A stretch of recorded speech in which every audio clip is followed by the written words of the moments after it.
ராமேஸ்வரம் கோவில் தமிழ்நாட்டின் ராமநாதபுரம் மாவட்டத்தில் பாம்பன் தீவில் அமைந்துள்ள மிகவும் புனிதமான மற்றும் புகழ்பெற்ற இந்து திருத்தலம்.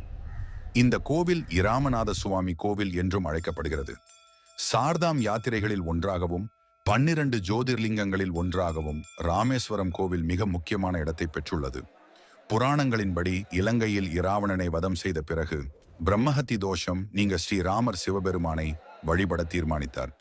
அப்போது சீதை தேவி மணலில் சிவலிங்கம் செய்து வழிபட்டார். அந்த லிங்கமே இன்று நாம் தரிசிக்கும் ராமலிங்கம்.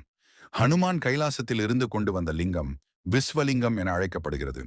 இந்த கோவிலின் தனிச்சிறப்பு என்னவென்றால், முதலில் விஸ்வலிங்கத்தையே பக்தர்கள் தரிசிக்க வேண்டும். ராமேஸ்வரம் கோவிலின் மிக முக்கியமான மற்றொரு அம்சம் அதன் பிரம்மாண்டமான நீண்ட பிரகாரங்கள்.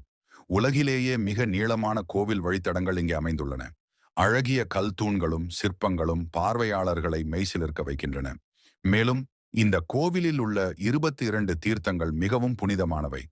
அக்னி தீர்த்தத்தில் கடல் ஸ்நானம் செய்து பிறகு கோவிலுக்குள் உள்ள தீர்த்தங்களில் நீராடினால் பாவங்கள் நீங்கும் என்பது பக்தர்களின் நம்பிக்கை.